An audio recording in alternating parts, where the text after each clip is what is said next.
Payeng, the forest man of India. It was the scorching summer of 1978 when Jadhav Payeng, a missing tribal teenage boy, returned to his birthplace at Arunasapuri, a river island on the Brahmaputra. He had just completed his Class 10 exams and was about to loop strangely back into a different phase of his life. But no one could have predicted how different. On reaching home, Payeng witnessed a sight that shook him to the core. More than 100 snakes curved, looped, and twisted lifelessly on the deserted sandbar. The snakes had been washed up to the sandbar by floods and had died without tree cover. The boy's heart broke. Distressed and seeking counsel, he met the villagers of the Diori community nearby. They exhorted him to grow trees to save the reptiles. For where there are trees, there are birds. And where there are birds, there will be birds' eggs and fledglings, food for snakes and their ilk. Along with their native wisdom, the villagers offered the boy 50 seeds and 25 bamboo plants.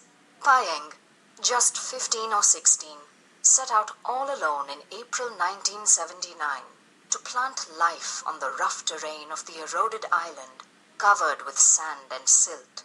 He sowed the seeds and shoots.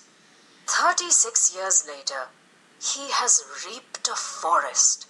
Like all truly great people, Payeng, now in his mid-50s, hailed as the forest man of India, planter of a jungle, is innocent of his feat. I never thought that my small initiative make such a difference one day, he says. After all, Payeng started small and poor. His father Lakhiram and mother Apuli Payeng sold milk for a meager living in order to feed their many children.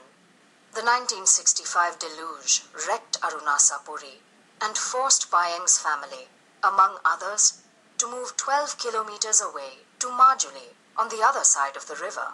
But that was not the only parting.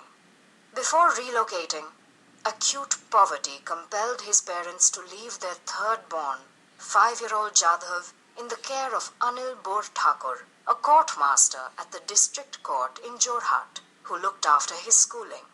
After Class 10, Payeng gave up school to look after the livestock left by his deceased parents.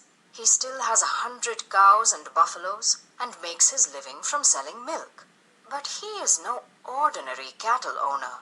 He can lay claim to 1,360 acres of dense, defiant forest. In the fertile period between April and June, he planted the forest. He rattles off the species, like names from an intimate family tree. Bamboos, baheda, teak, gambhari, custard apple, starfruit, gulmohar, devil's tree, tamarind, mulberry, mango, jackfruit, plum, peach, banyan, elephant grass and medicinal plants, and so on. The rest of the year, he collected seeds and saplings. Within a span of 5 years, 1 kilometer stretch of land got covered with dense vegetation dominated by trees. Local inhabitants nicknamed him Molai, meaning forest, and dubbed his woodland the Molai Forest.